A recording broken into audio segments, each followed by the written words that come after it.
Bonsoir à tous, soyez les bienvenus dans le 18h Info de Télé Nantes. Dans ce journal, la grogne anti-loi El Khomri continue à Nantes. Ce mardi, plusieurs milliers de personnes ont défilé paisiblement, mais leur message reste ferme.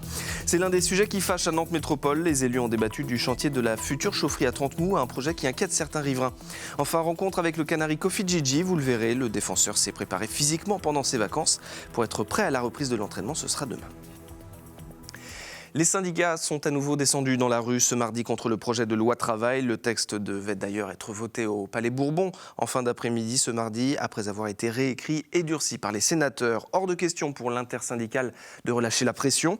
À Nantes, environ 3000 personnes se sont réunies. Elles ont défilé dans le calme pour redire leur opposition au texte. Olivier Caillé et Jean-Michel Négat.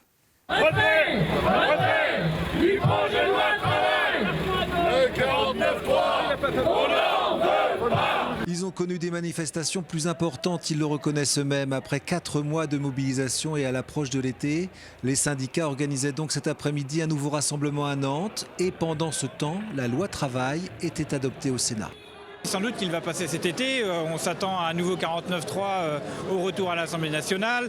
Pour autant, voilà, ce texte qu'on a combattu depuis 4 mois maintenant, il reste un texte de régression sociale et on continuera à le combattre, même s'il est adopté à la rentrée. Une nouvelle manifestation est prévue le 5 juillet, mais le rendez-vous est surtout fixé fin août.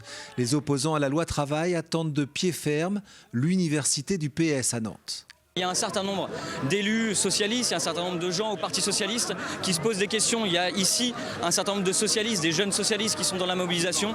Et du coup, on fait bien la démonstration que justement, Manuel Valls, il est minoritaire sur cette ligne ultra dure, sur cette ligne libérale. On voit bien que c'est difficile à l'Assemblée nationale, on voit bien qu'il y a 2 lignes. Et on a envie qu'à un moment ou un autre, le gouvernement reprenne ses idéaux de 2012, revienne sur ses propos de maintenant 2016 et se redise notre boussole, c'est la rue, notre boussole, c'est pas la finance. La manifestation s'est déroulée dans le calme, sans incident notable, sous le contrôle des syndicats. Certains manifestants ont bien tenté de repartir pour un deuxième tour plus animé, mais les forces de l'ordre les ont rapidement dispersés. Le Conseil communautaire de Nantes Métropole était réuni ce mardi, 2 jours après la consultation locale sur le projet d'aéroport. Les élus sont longuement revenus sur le sujet. Les partisans du oui ont notamment pressé la maire de Nantes, Johanna Rolland, pour qu'elle s'engage fermement auprès de l'État en vue d'un lancement des travaux. Mais le dossier le plus sensible a sans doute été celui de la future chaufferie de Trentemoux. C'est un reportage d'Anne Judic. C'est la chef de file de l'opposition à Bougnay, Sandra Impérial, qui lance le sujet. Les craintes des riverains ne sont pas levées. Les travaux de la chaufferie doivent être à nouveau suspendus pour remettre à plat le projet. Et voilà, le sang de cet élu reuséen ne fait qu'un tour. Philippe Seyé, des Républicains, pousse un coup de gueule.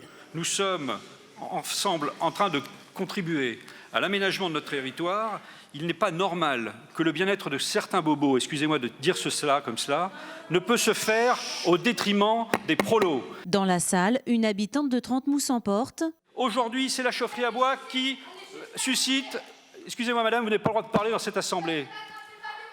Il y a ici un ras-le-bol de cette espèce de civilisation au Samoil où on est contre tout ce qui est pour et pour tout ce qui est contre. Elle sera raccompagnée à l'extérieur. Après les échanges très tendus, Sandra Impérial appelle à une reprise du dialogue.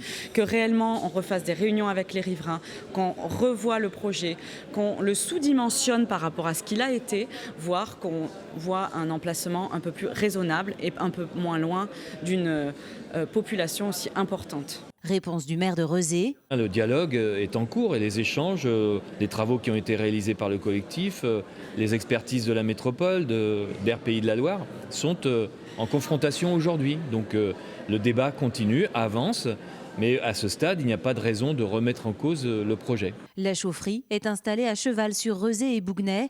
Elle doit être mise en service cet automne pour les chaudières gaz et en 2019 pour la chaudière bois.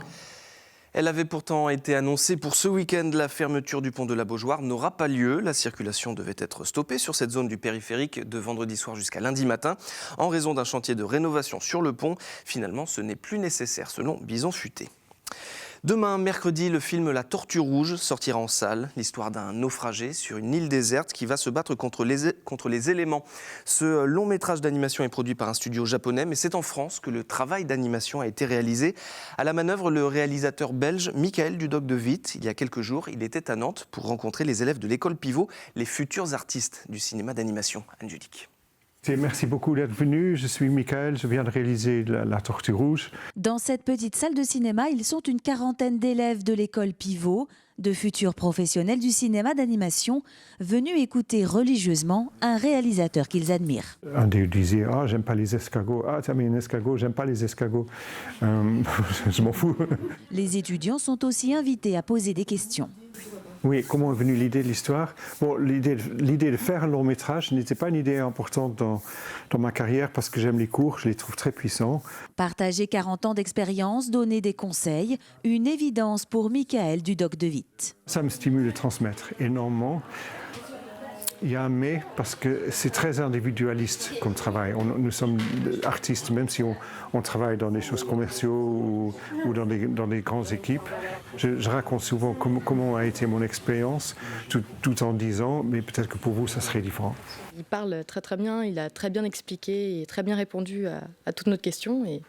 Et c'était évidemment très très intéressant et très enrichissant. Aux côtés du réalisateur, une ancienne étudiante de l'école Pivot. Très douée, Marie a eu la chance de travailler sur la Tortue Rouge, un parcours qui fait rêver Antoine, Camille et leurs amis.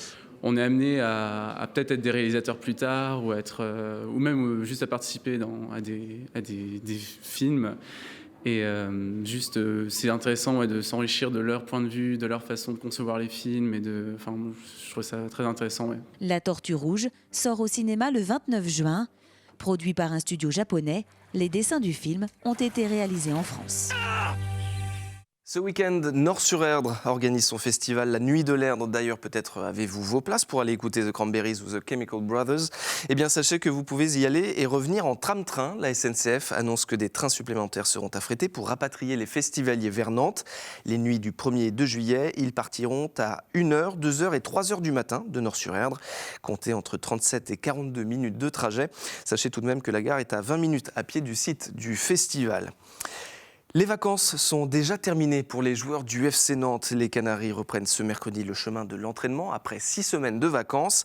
Mais hors de question d'arriver hors de forme à la reprise. Alors les joueurs s'entretiennent à l'image de Kofi Djidji. Le défenseur nantais s'est entraîné dur pour être fin prêt demain. La preuve avec ce reportage d'Olivier Caillé. Je viens, je monte, je change encore de position. Là, ouais, je reviens là, là, maintiens, j'écarte les dernières, super. Allez, encore. 62 minutes de séance intensive, pas une de plus. Pour bien aborder la saison qui s'annonce, Kofi Djidji, le défenseur du FC Nantes, a passé des vacances studieuses. Le programme concocté par le club avalé, il lui fallait tester d'autres expériences. Idéal en cette période estivale, quand les conseils sont donnés par un autre ancien grand champion. C'est bien d'avoir quelqu'un qui est à l'écoute et qui nous pousse aussi derrière, alors que quand on est tout seul, voilà.